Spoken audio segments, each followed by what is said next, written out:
20 de agosto de 2014. Palmeiras enfrenta Sport fora de casa na briga para sair do Z4 e pela permanência de Gareca. São Paulo visita o Internacional em duelo direto pelas primeiras posições. Após 3 derrotas seguidas no Campeonato Brasileiro e sem marcar gols, o Santos tenta a reabilitação daqui a pouco na Vila contra o Atlético Paranaense. Portuguesa perde mais uma e se afunda na zona de rebaixamento da segundona. Vasco perde para o Lanterna e desperdiça a chance de liderar a Série B. E ainda, torcedor do São Lourenço, Papa recebe os campeões da América no Vaticano.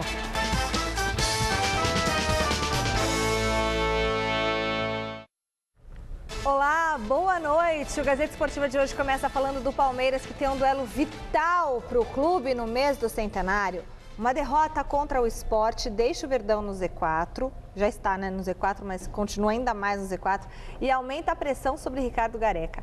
Mas o elenco do Palmeiras, pelo menos no discurso, não se sente tão pressionado assim não. Veja na reportagem de Osmar Garrafa. Essa é a primeira vez que o Palmeiras entra na zona de rebaixamento nesse campeonato brasileiro. Mas isso não tira a tranquilidade dos jogadores, principalmente do argentino Mouche. Obviamente que me gustaría hablar de otra situación, pero no me aburre y no me pone nervioso, al contrario.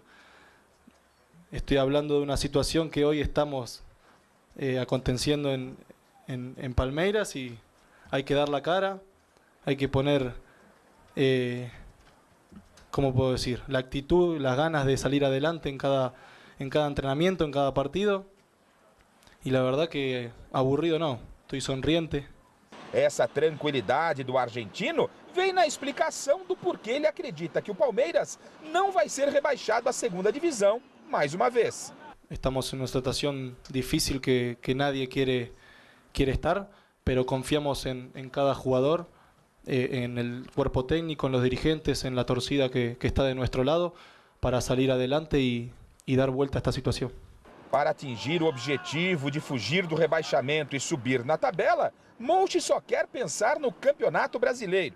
E por isso, nem tente falar com ele sobre Copa do Brasil, onde na próxima semana o Verdão enfrenta o Atlético Mineiro. Yo tengo en mi cabeza, y creo que todo el plantel también, es el partido de Sport Recife, que tenemos que ganar, que tenemos que ir a Recife a traernos los 3 puntos y ir partido tras partido. Si ganamos, obviamente que nos va a dar mucha confianza al equipo, al entrenador, a la torcida, a los dirigentes, a todos. Y eso nos va a dar fuerzas para ir el próximo partido y volver a ganar. Para a partida dessa noite contra o Sport, Wesley deve ficar com a vaga de Valdívia, que está contundido. Para o lugar de Lúcio suspenso, Vitorino entra na zaga. E o uruguaio, que vai disputar sua primeira partida como titular, tem total apoio dos companheiros. Es un jugador muy profesional, un jugador que trabaja muy bien, un jugador que tiene unas cualidades muy buenas, tiene muchas ganas y está esperando la oportunidad para poder demostrarlo.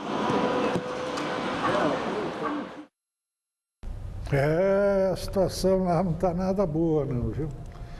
Dizem até que é possível que o limite estabelecido pelo próprio Gareca, o técnico do Palmeiras, né, antes do jantar aí do dia 26. Portanto, esse jogo já está no prazo, né, pré-determinado pelo treinador para pegar o seu boné. Eu acho que o Palmeiras cometeu um grande equívoco ao trocar o Kleina pelo Gareca. Por uma razão muito simples, não é que o Kleina seja melhor, o Gareca seja pior, o Gareca seja pior, não é nada disso, não é questão de mérito, de qualidade dos treinadores, é time. O Palmeiras não tinha, como não tem, um elenco suficiente para sonhar com muito mais do que uma 10ª colocação, 12ª no campeonato e tal. O importante para o Palmeiras era evitar esse sufoco de brigar para não cair para a 2ª divisão novamente, justamente no ano do seu centenário. Então, diante disso, o melhor é jogar na retranca, o Palmeiras. Fica lá com o Kleina, que mal ou bem conhece os jogadores que estão aqui no Brasil, que conhece os times direitinho, que não tem muito problema, ele vai tocando no barquinho ali sem afundar. O Palmeiras teve um ímpeto de buscar algo mais, que seria um treinador, entre aspas, moderno. Como o pessoal acha que só pelo fato de ser estrangeiro tem que ser moderno. Não é bem assim. Mas, enfim, foi buscar o Gareca. O Gareca, por sua parte, ele vai buscar jogadores da sua confiança, que nós não sabemos, honestamente, ninguém aqui sabe se são grandes jogadores, médios ou jogadores comuns. Enfim, o Palmeiras acabou gastando, embora tenha pago muito menos do que pagaria por jogadores brasileiros, né, pelo mercado. De qualquer forma, ele está montando um time no momento em que o time devia estar já embalado para escapar de qualquer decepção maior frustração. Esse é o grande problema. E agora ficamos nessa situação. Tem jogador estreando aí praticamente. Cristaldo entrou aí no jogo passado contra o São Paulo, segundo tempo.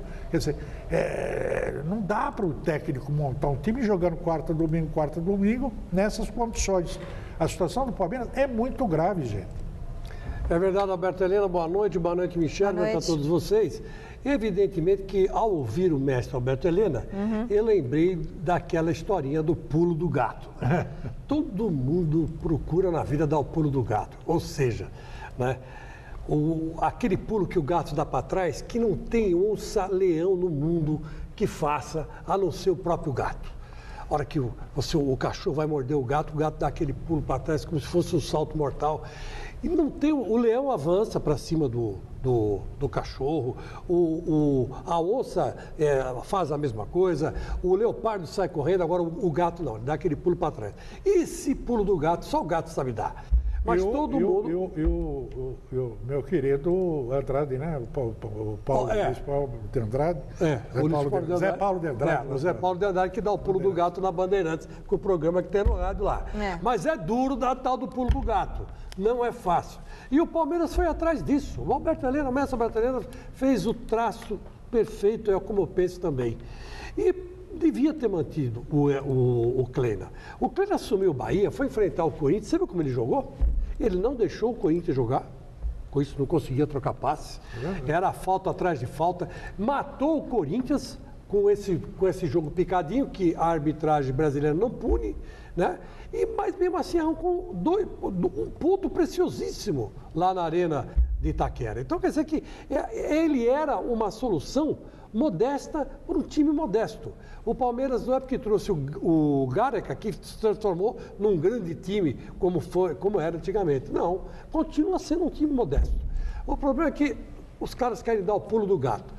Paulo Nobre, né, o Bruno Oro, e não conseguiram.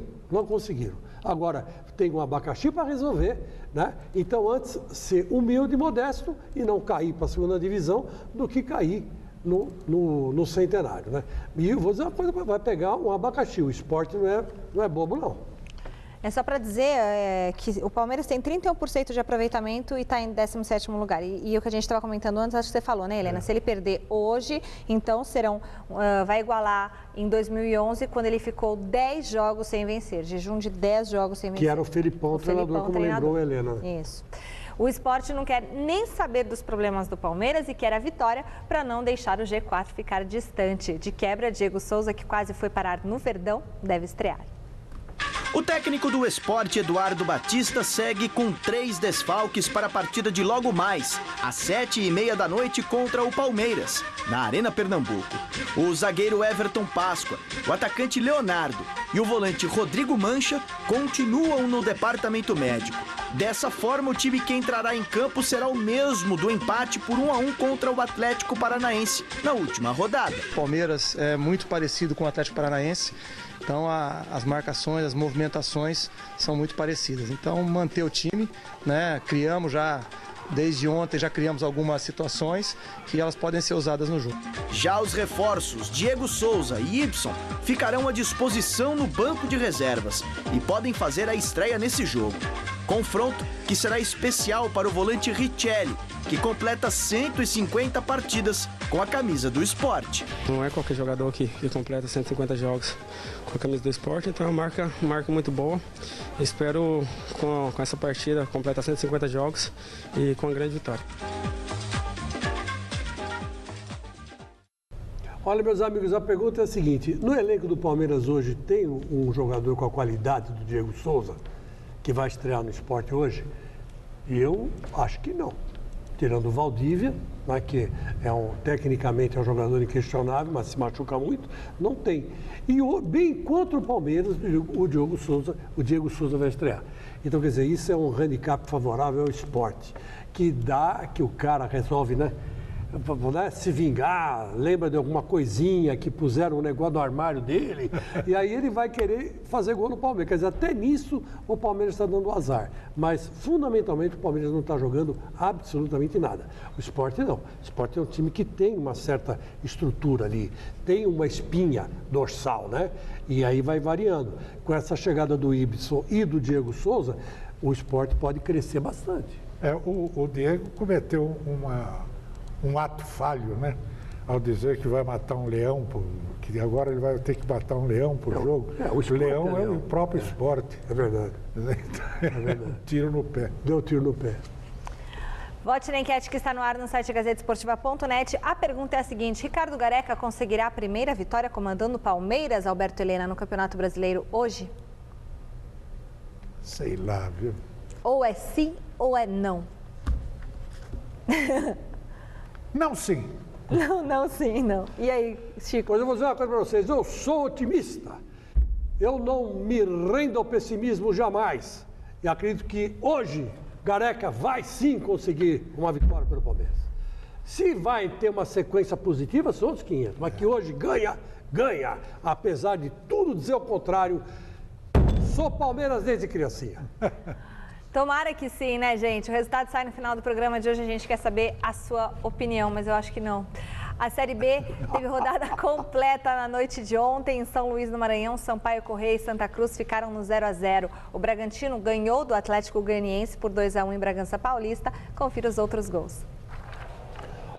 O Joinville venceu o Boa Esporte e encostou no G4 da Série B. Fabinho abriu o placar para o Jeque. Ainda no primeiro tempo, Fernando Caranga deixou tudo igual. Mas a 10 minutos do fim, Marcelo Costa, de pênalti, definiu. 2-1 Joinville.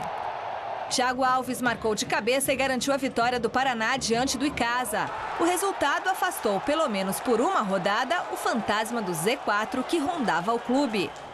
O Náutico sofreu, mas conseguiu os 3 pontos contra o Oeste. O time paulista fez 1-0 com Roger Gaúcho. Mário Risso, de cabeça, empatou o jogo 5 minutinhos depois.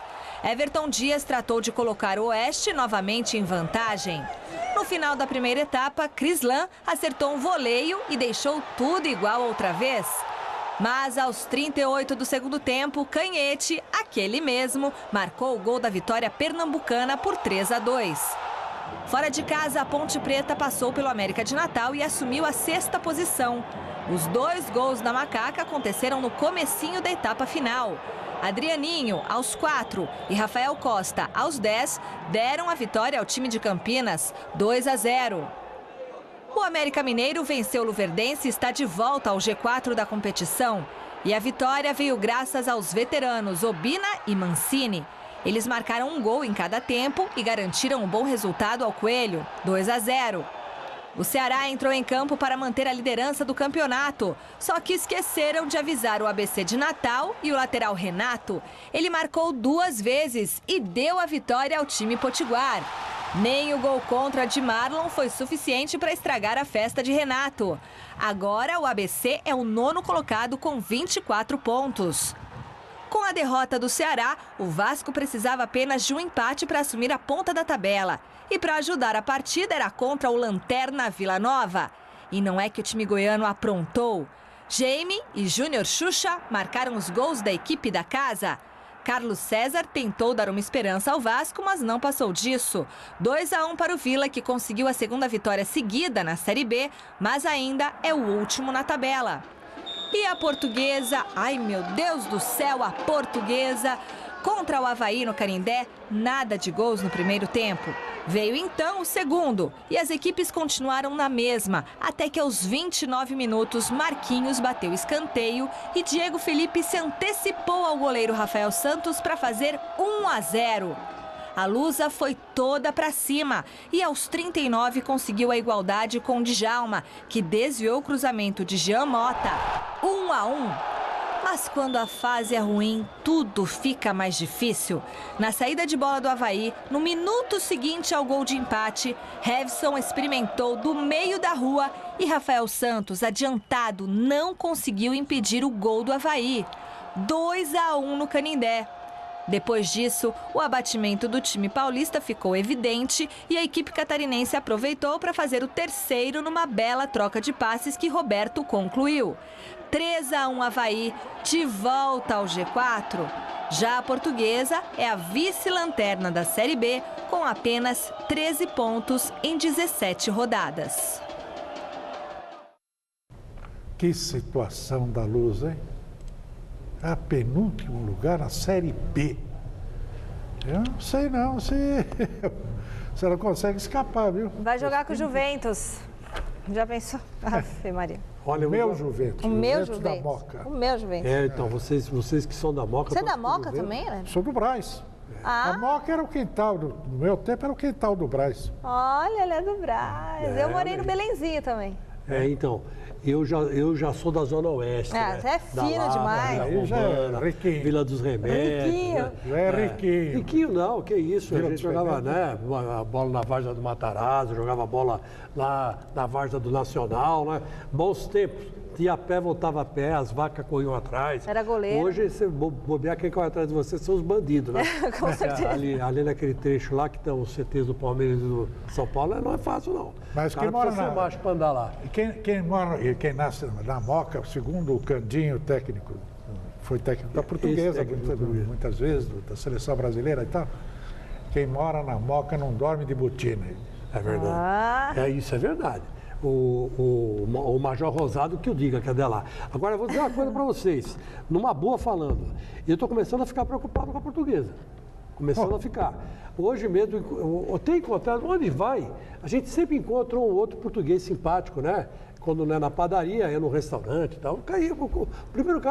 A primeira pergunta que o cara faz é, o que está acontecendo com a minha portuguesa? Eu não sei, bicho, eu não sei. Eu acho que é a má administração, esse negócio aí que deu com o Fluminense, né? Não apuraram direito, não puniram os culpados. Então ficou aquela coisa rodando lá dentro, aquele mal-estar. É como se o cara estivesse com dor de estômago, né? Enjoado do estômago. Então não consegue fazer nada.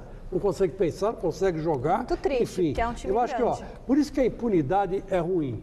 Por isso que a gente é contra a impunidade, porque se punem os caras que venderam a Portuguesa... E a injustiça, né? E a injustiça foi consequência da venda, né, que a Portuguesa fez de si própria. Então, quem fez isso? Que dirigente que fez? Devia punir os caras. Não puniram, então está essa confusão toda e não tem tranquilidade no clube. O destino é a terceira divisão. Celso.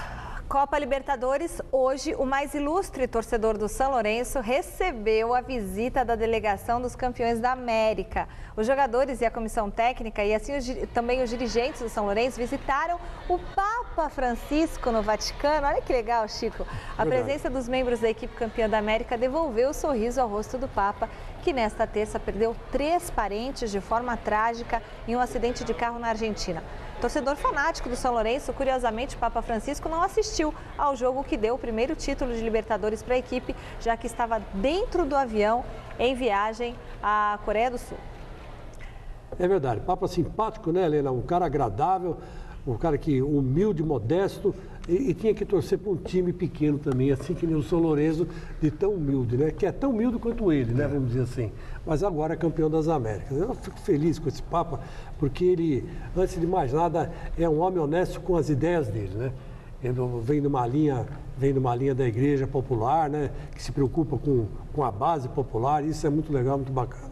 Finalmente um Papa que se preocupa com as camadas mais baixas da população. Verdade, Chico Lang. Do mundo inteiro, hein? Do mundo todo. Não é só de um lugar. Um exemplo, né? Surpresa na primeira rodada da etapa final do Grand Prix de vôlei feminino que acontece em Tóquio. A seleção brasileira, até então invicta e com a melhor campanha durante toda a primeira fase da competição, perdeu da Turquia por 3-2. Depois de sair em desvantagem nos 2 primeiros sets, quando as turcas fizeram 25-18 e 25-23, as meninas do Brasil reagiram e chegaram a empatar o jogo com parciais de 25-21 e 25-19. Mas no tie-break, a equipe comandada pelo técnico José Roberto Guimarães não foi bem e acabou sendo derrotada por 15-12. A equipe brasileira volta à quadra amanhã para enfrentar a China, que venceu a Bélgica por 3-1. No complemento da rodada, o Japão ganhou da Rússia por 3-1. E visitem os nossos blogs no site gazetesportiva.net. Tem o blog do Alberto Helena Júnior. Adorei o que você escreveu sobre a seleção brasileira ontem, a convocação, você acertou, né? Alguns nomes, o Helena tinha antes falado, sugerido alguns nomes, ele acertou. Chico Lang também, tenho dito, exclamação, também merece a sua visita. Eu domingo falei que o Gil ia ser chamado, foi mesmo. E foi chamado. Mas eu chutei, né? Eu falei e o Helena foram os atletas do Porto. O Danilo e o Alexandro, porque, inclusive o Danilo, eu e o Kleber Machado, antes da primeira convocação do Filipão, conversando com o Carlos Alberto Parreira, nós indicamos o Danilo, sabe? Falamos muito do Danilo porque eu acho que é um lateral, ele era volante de origem, ele é lateral que tanto marca bem quanto avança. E está jogando muito bem no Porto, merecia a convocação, assim como o Alexandro, que era do Santos também. Muito legal. Bom, beijinhos para Nayara, para o Clodoaldo, palmeirense do Capão Redondo, Reinaldo do Jardim Noronha, corintiano, fã do Chico Lang, e a Nayara Paiva, de Hidrolândia, Ceará. Um beijo para você, Nayara. Rápido intervalo no Gazeta Esportiva, daqui a pouquinho tem tudo sobre a rodada da Série A do Brasileirão. Não toque no controle remoto, a gente já volta.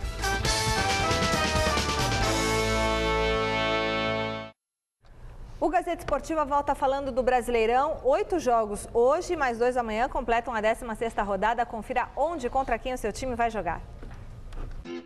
Logo mais às 7h30, o Palmeiras visita o Sport Recife. No mesmo horário, o Santos encara o Atlético Paranaense. E o Figueirense tem pela frente a equipe do Botafogo. Às 9h, o Bahia faz o confronto diante do Criciúma, enquanto que o Coritiba tem encontro com o Vitória. Mais tarde, às 10h, a Chapecoense pega o Fluminense. O Internacional tem compromisso com o São Paulo. E o Flamengo joga contra o Atlético Mineiro. Amanhã às 7h30 da noite, o Corinthians pega o Goiás. Fechando a rodada, o líder Cruzeiro recebe o Grêmio. Amanhã tem Corinthians e Goiás, às 7h30 na Arena em Itaquera. E o repórter Alexandre Silvestre esteve agora há pouco acompanhando a chegada da equipe esmeraldina à capital paulista. O Goiás chegou em São Paulo para o jogo dessa quinta-feira, às 7h30 da noite, contra o Corinthians, na Arena em Itaquera. Professor, o seu time já assimilou o impacto da derrota para o Internacional no Serra Dourada? Tem que ser, a gente está nessa sequência de jogos e não tem muito tempo para poder lamentar uma derrota. Então a gente está preparado, estamos com a equipe forte, acreditamos que vamos fazer um bom jogo. O senhor perdeu o volante titular, capitão da equipe Amaral, machucado. Essa é a única mexida ou o senhor vai mudar em outras posições também? Em relação ao jogo contra o Internacional, nós vamos ter aí 2 ou 3 mexidas, inclusive a do Amaral. Não pode revelar quais? Já mais ou menos já está avisado, né? Já está divulgado. Vamos entrar com o Jackson volta na zaga e vamos entrar com 2 atacantes, do Bruno Mineiro e o Samuel. Como surpreender o rival que no jogo anterior, em casa também, empatou com o Bahia? Esse futebol brasileiro é muito cheio de alternativas. A gente vai tentar impor o nosso jogo, jogar da maneira que a gente treina, jogar da maneira que a gente vem jogando. E acreditar que dessa forma a gente consegue superar o adversário. Vocês estão bem na metade da tabela, 6 pontos acima da zona do rebaixamento e a 6 pontos do G4. Até onde vai esse Goiás? A gente espera que se mantenha daí para melhor, né? Então acho que a gente teve a perda de pontos que devia ter, agora correr atrás para pontuar e conseguir subir na tabela. Obrigado, bom jogo. Obrigado. Agora nós vamos ao CT Joaquim Grava falar com o repórter Adriano Dolfi, que acompanhou o último treino do Corinthians. Boa noite, Adriano. O Timão já está pronto para encarar o Verdão de Goiás?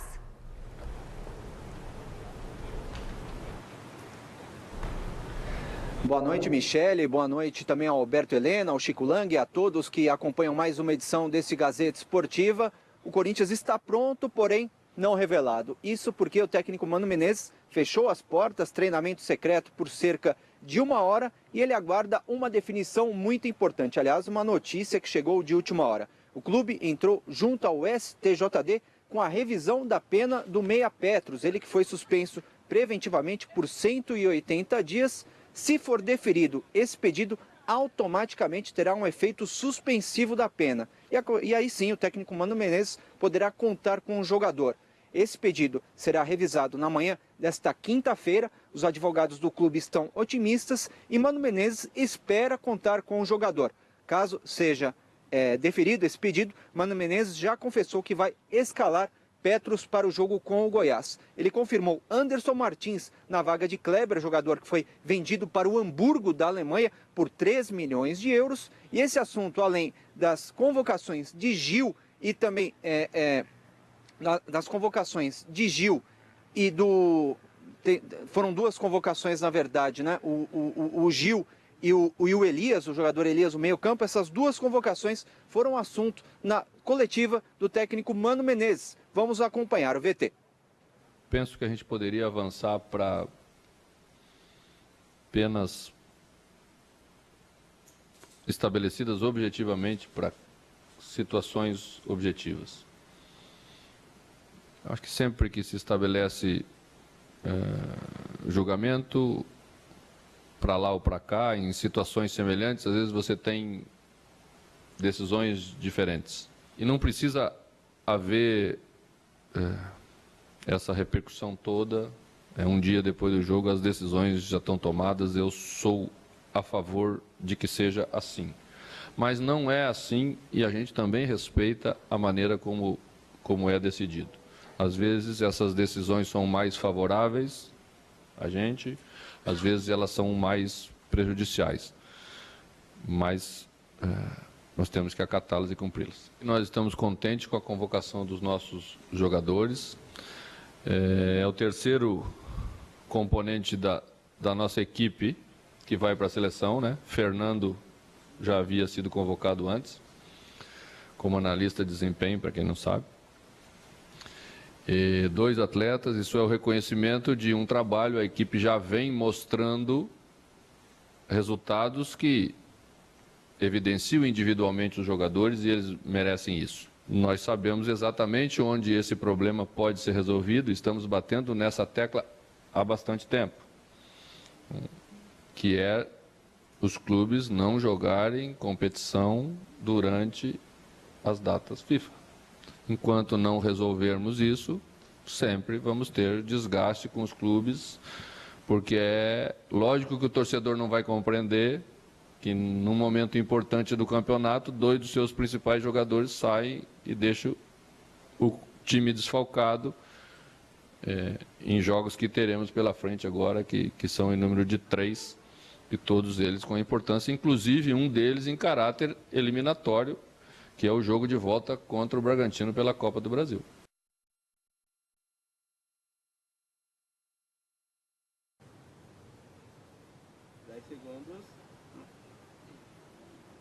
Tá, esse foi o técnico Mano Menezes. Ele teme, inclusive, perder mais 3 jogadores. No total seriam 5 no início de setembro. Além deles, o Lodeiro, o Romero e o Paulo Guerreiro para as convocações das respectivas seleções. Por isso, ele aguarda que o Nilmar, jogador que pertence ao Al-Jaish do Catar, tenha a resolução desse caso resolvida para que aí sim possa negociar com o Corinthians. Última informação, partida do dia 27 de agosto contra o Bragantino, a definição do local.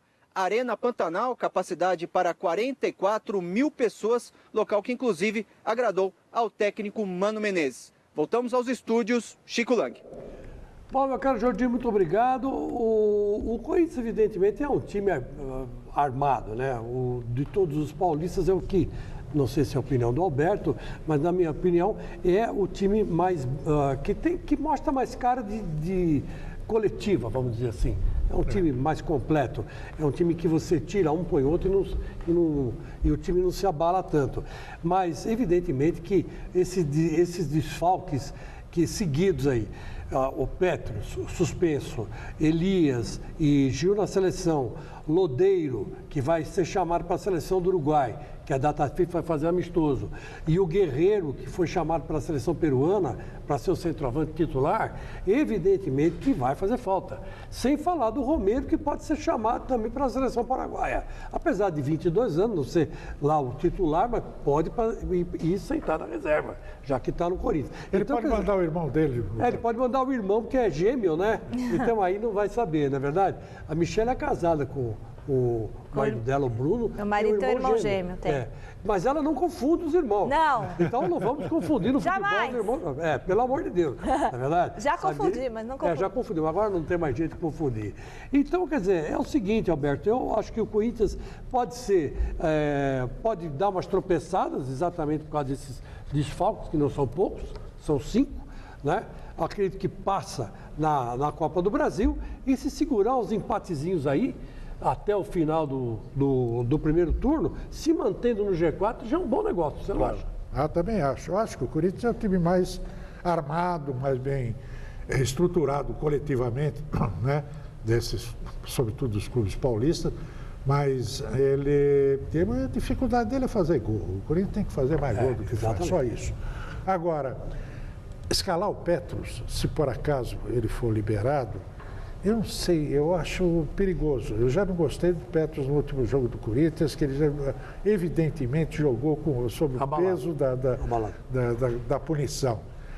Eu preferiria já deixar o Renato Augusto, porque ele vai sofrer uma punição. Se não é de 180 dias, se não for de 180 dias, vai ser qualquer coisa significativa. Então já põe lá o Renato Augusto, aliás, já mata essa questão do Renato Augusto para ver se ele consegue fazer uma sequência de jogos, enfim. E quanto ao calendário, que se refere o nosso querido Mano Menezes, é evidente. Essa é a tragédia do futebol brasileiro, é o calendário mal engendrado, que não permite, quando se reúne a seleção brasileira, dar um espaço para os clubes poderem ficar se preparando para os jogos domésticos, né? Isso é evidente, é claro. Melhorou com o estabelecimento do pontos corridos em primeiro e segundo turno do Brasileirão, ficou uma coisa mais fixa, mas piorou agora depois da Copa do Mundo e tudo mais, aí com lixo. E é verdade o que você está falando, Alberto, porque, veja bem, na Copa do Mundo, os clubes não jogaram durante a Copa, né?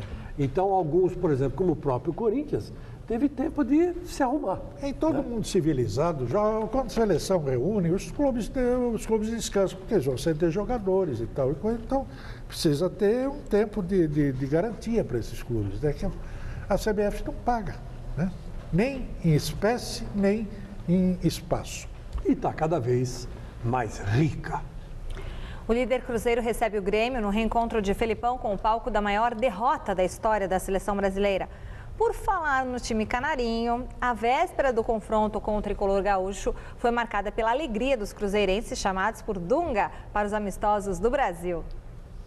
O dia foi de comemoração ontem no Cruzeiro. Líder do Campeonato Brasileiro com 33 pontos, a equipe celeste das Minas Gerais teve 2 jogadores convocados para a seleção brasileira.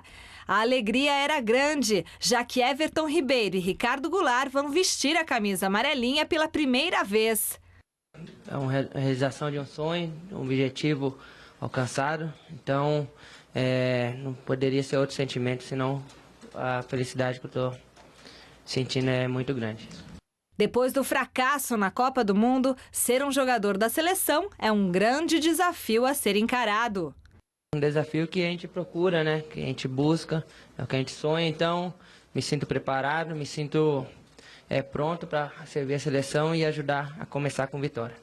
Artilheiro do Campeonato Brasileiro com 8 gols, Ricardo Goulart também está contente com a oportunidade. Nunca peguei uma seleção brasileira de base e hoje está podendo vestir a principal. Venho agradecer também ao Cruzeiro pela oportunidade de abrir as portas, de eu mostrar meu trabalho. Então, chegou a hora, né, de vestir a camisa da seleção. Espero fazer, né, desempenhar um bom papel pela seleção, mas tem um jogo muito importante na quinta-feira. O Cruzeiro volta a campo amanhã, às 8h30 da noite, contra o Grêmio, no Mineirão. 10º colocado com 20 pontos em 15 jogos, o Santos tenta acabar com um incômodo jejum de derrotas daqui a pouquinho, às 7h30, contra o Atlético Paranaense na Vila Belmiro. Pode ser apenas uma mera coincidência, mas o professor O.O. conversa primeiro com o rei das pedaladas e depois com o zagueiro Edu Dracena. É que o time tem apresentado problemas nesses dois setores, nas extremidades. São 3 derrotas seguidas no Campeonato Brasileiro, sem marcar nenhum golzinho, além da defesa, que tem sofrido com as bolas que vêm do alto. Todas as equipes vêm treinando, né? E todos os times também vêm tomando esses gols, não é só nós. Né? No último fim de semana aí a gente tomou, mas o Corinthians tomou, o Bahia tomou bola aérea. Contra o Corinthians mesmo, a gente começou bem, tinha uma equipe dentro de campo, né? Na hora do gol do Corinthians, a gente já estava com outra equipe. A gente começou com uma equipe, na hora do gol do Corinthians, a gente estava com outra equipe. Teve as substituições.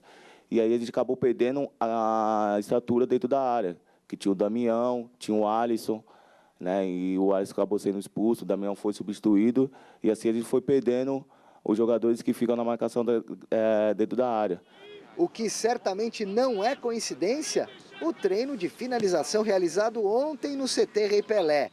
Se a defesa precisa pôr a cabeça no lugar, o ataque necessita colocar o pé na forma. A gente sabe que a gente precisa de treinos, precisa se aperfeiçoar mais, né? E hoje, esse pouco tempo que a gente teve de treino, a gente procurou trabalhar algumas jogadas. A equipe do Atlético com certeza vai vir fechada, explorar no contra-ataque, né, como eles fizeram contra o Sport. Então a gente vai ter muita atenção nisso daí. E aí a gente estava ali combinando algumas jogadas para que a gente possa surpreender o Atlético Paranaense. Para o jogo de hoje, às 7h30 na Vila contra o Atlético Paranaense, o zagueiro Bruno Uvini, com uma fratura na face, está fora de combate. O volante Alisson volta de suspensão, assim como o David Braz, que formará a dupla defensiva do Peixe ao lado do Edu Dracena. Dracena é um cara experiente, eu tenho certeza que a gente vai conversar bastante aí, porque, como eu disse, é a primeira vez que a gente vai começar jogando titular. Mas tivemos junto quase 45 no jogo do Londrina. Foi muito bom, a gente não levou gol. E se o professor Oswaldinho conhece bem o que tem nas mãos, o técnico do Furacão também. No comando do Ituano, Doriva conquistou o Campeonato Paulista em cima do Santos. Ele sabe como a gente joga, então a gente vai encontrar dificuldade, que ele com certeza vai passar para os jogadores o que ele encontrou aqui quando enfrentou a gente, né? Apesar que ele não enfrentou a gente aqui na Vila Belmiro, né? Enfrentou a gente 2 vezes no Pacaembu e a outra lá em Itu. Então vamos estar atentos sobre isso, porque eu tenho certeza que vai ser muito difícil, mas a gente vai procurar estar preparado para a gente conseguir o nosso objetivo, que é a vitória. Pois é, o Santos é um enigma, né? O Chicão estava falando aqui comigo no intervalo. É um time que joga bem, né? Bem, joga legal. Tem um ataque que no papel é fulminante e não está conseguindo ganhar. Eu acho, olha, o Leandro Damião, a torcida pega no pé dele e tal, mas é daquele centroavante que ou está de lua ou está no estilo. Quer dizer, ou faz um gol atrás do outro ou não faz gol nem a pau. Então, eu não sei como é que o Santos vai resolver. Quer dizer, sei. É o Robigol que volta aí. Ele foi expulso lá no jogo da seleção sub-20. Está de volta, pode entrar no time. Com o Robinho ao seu lado, com o Thiago Ribeiro. Meu Deus do céu, esse ataque tem que fazer gol. É verdade, é um enigma o Santos, né? Porque o Santos vem jogando bem e vem perdendo jogos. Já foi assim contra o Corinthians, até admito, sou corintiano, mas admito. O Santos fez um belíssimo primeiro tempo. E aquele garoto lá, o Alisson, acabou expulso e prejudicou o time. E o Santos está assim, detalhe está prejudicando o Santos, né? Detalhezinho. O Aranha falhou em dois gols contra o Cruzeiro. Foi o detalhe certo para perder de 3-0, mas não fez os gols quando precisou. Então tá tudo assim. Vamos ver se acerta isso no segundo turno, né? Eu acho que o Santos deslancha no segundo turno. No São Paulo, a expectativa é por uma vitória que pode colocar a equipe no G4, mas a tarefa não deve ser tão simples assim. Além de enfrentar o Internacional no Beira-Rio, o técnico Muricy Ramalho tem uma série de problemas para definir a equipe titular. Veja com Adriano Dolfi. No último treino, o Muricy fez mistério e só vai divulgar a equipe momentos antes do duelo de logo mais com o Inter no Beira-Rio. Duelo com um adversário direto na luta pelas primeiras posições. Espero que seja bem jogado, né? Duas equipes com uma qualidade técnica muito grande. A gente precisa, pelo menos, roubar pontos do Internacional para poder se aproximar, né? Hoje eles estão com 31, são 5 pontos, né? 5 pontos na nossa frente. A gente tem que se aproximar deles e do Cruzeiro também. Para roubar pontos lá, a gente tem que vencer.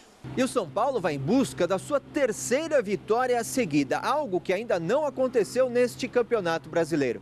Depois da eliminação na Copa do Brasil, o que todos esperam é que finalmente a má fase tenha ficado para trás. A regularidade a gente, no Campeonato Brasileiro, já encontrou, né? São 3 jogos sem perder, 2 vitórias, 1 empate.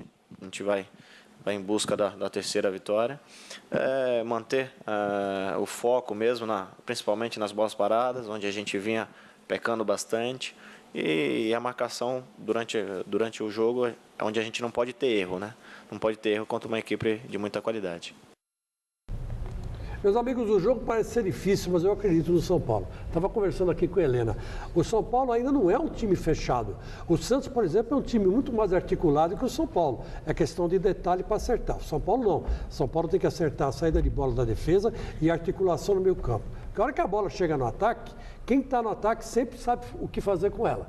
Agora, contra o Internacional, é que o Inter vai começar em cima, pressionando, marcando, né?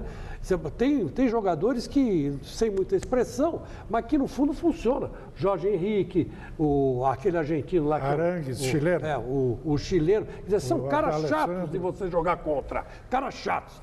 Eu acho que o São Paulo até segura o Internacional, mas, olha, tome cuidado. É um jogo da constância contra a inconstância. A constância é o time constante, é o Internacional. O Internacional é um time bem montado, com esses jogadores de meio de campo de altíssima qualidade, né? O D'Alessandro, o Alex e o Arangues. E o São Paulo é um time inconstante, hora bem, hora mal, hora bem, hora mal. Internacional ganhou os últimos 5 jogos com 9 gols e não tomou nenhum gol. Mas contra o Goiás foi sofrível. Vai ser difícil para o São Paulo. Fim da enquete, o Gareca não vai ganhar. Não conseguirá a primeira vitória, 54% dos votos. Não é o que eu desejo, mas é o que a enquete deu. O programa termina aqui. Amanhã a gente se encontra às 11h45 no Super Esporte. E agora tem Alberto Helena Júnior falando de esporte no Jornal da Gazeta. Tchau. Tchau, um abraço.